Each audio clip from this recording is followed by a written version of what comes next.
Poetry सुन चुके हो पहले?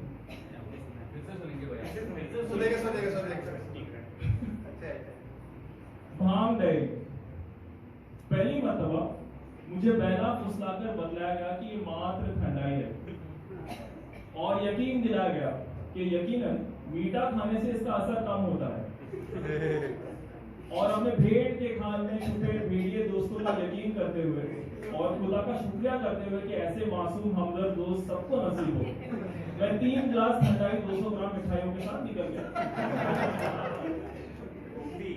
वहां से मुझे एक लाल स्कूटर के काली पिछली सीट पर बिठाकर पुणे यूनिवर्सिटी के एक पेड़ के तले गोल कंक्रीट पर विराजमान किया गया। 60 मिनट बीत चुके थे, मार्च की धूप आग हो चुकी थी। मुझसे सन 2008 का मशहूर गीत कभी कभी अदिति गाने का की फरमाइश की गई। अगले 120 मिनट तक ना जाने क्यों मैं इस गाने के पहले तो पंक्तियों के आगे बढ़ नहीं पा रहा। जबान निरंतर जैसे गीली फर्श पर फिसल रही हो और हंसी कोई लीक होता हुआ सरकारी पानी के पाइप सा छोटे नन्हे फुहारों से फूट रहा था। और मेरे दोस्त, हाँ वही भेड़ के खाल में भेड़िए, लकड़ बकरों की तरह लकड़ बकरों की तरह जमीन पर लोट पोट हो रहे थे। कोई चौथे इंसान को यह बताना मुश्किल हो जाता कि हम में से कौन नशे में था और कौन मजे में। दूसरी मर्तबा एक गंभीर फैसला लिया गया कि 2 दोस्त भांग का भरपूर सेवन करेंगे और एक दोस्त करेगा हमारी पहरेदारी। ना जाने क्यों इस बार मिठाइयों से कुछ परहेज सी हो गई थी। फिर क्या था, 2 घंटे बाद यूनिवर्सिटी के बगीचे में लेटे हुए शिकायत करते हुए कि असर कब होगा कि अचानक एक चुटकुला सुनाया गया और हंसते हंसते मानो मेरा सारा सर 32 दांत और एक लहराता जीभ बन गया। कुछ क्षण बाद दूसरा दोस्त बड़बड़ाने लगा और वो साइंस का ग्रेजुएट था। कुछ क्षण बाद दूसरा दोस्त बड़बड़ाने लगा कि सारे सौर मंडल के साक्षात दर्शन हो रहे हैं। प्लूटो के अलावा नासा के हबल टेलीस्कोप से ना खोजे हुए एक्सोप्लैनेट भी ढूंढ लिए थे उसने।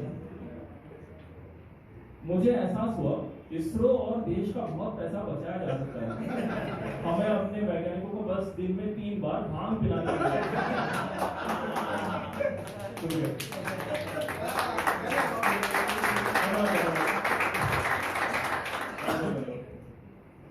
तो इसरो को ये तूफानी योजना मानसिक दूरसंचार यानी टेलीपैथी से मैं भेज ही रहा था, तभी मुझे बगीचे के उस पार के कैंटीन से एक मिनरल वाटर बॉटल लाने भेजा गया।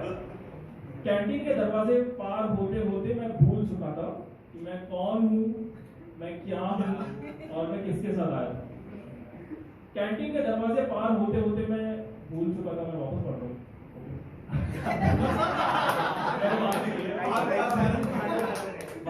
ऐसा होता है। कैंटीन के दरवाजे पार होते मैं भूल चुका था मैं कौन हूँ, मैं क्या हूँ, मैं किसके साथ आया था। एक सदी गुजरने के बाद, जो घड़ी में वैसे 5 मिनट थे, अपनी गीली फर्श पर फिसलते जबान से मैंने भैया पानी बॉटल देना बका। कैंटीन के अचंभित कर्मचारी से बोतल दबोचते हुए एक और समस्या उत्पन्न हुई कि इस कमरे से कहां प्रस्थान करना है, बस ये कोई मुझे बता दे। किस्मत से दाई तरफ का दरवाजा नरक के द्वार सा प्रज्वलित हो रहा। मैंने बाहर कदम बढ़ाए, अपने दोस्तों को देखा और याद आया मैं इनके साथ आया। हम 2 भांग पीड़ितों को हमारा बेवफा पहरेदार यूनिवर्सिटी के एक मैदान की सीढ़ियों पर पहुंचा कर रवाना हो गया। उस मैदान के एक सूखे पेड़ के नीचे, पेड़ जिस पर एक पत्ता नहीं फूटा था और जिसके आर पार धूप झुलस रही थी, उसे ठंडी छांव समझकर हम इत्मीनान से सो गए। तो इस होली पर या आने वाले होली पर आप भांग पीने की हिमाकत करते हैं तो एक भरोसेमंद दोस्त अपने साथ रखिए। ये कहानियां आपके मजे के लिए सुनाई गई थी, खुद कहानी बनना या ना बनना आपकी मर्जी है। आने वाली होली की आप सबको बहुत बहुत शुभकामनाएं और ये रिक्वेस्ट करने की बहुत शुभकामनाएं। धन्यवाद, क्योंकि मैं काफी टाइम में पोइट्री सुना चुका हूँ मार्च से, तो बहुत बहुत धन्यवाद।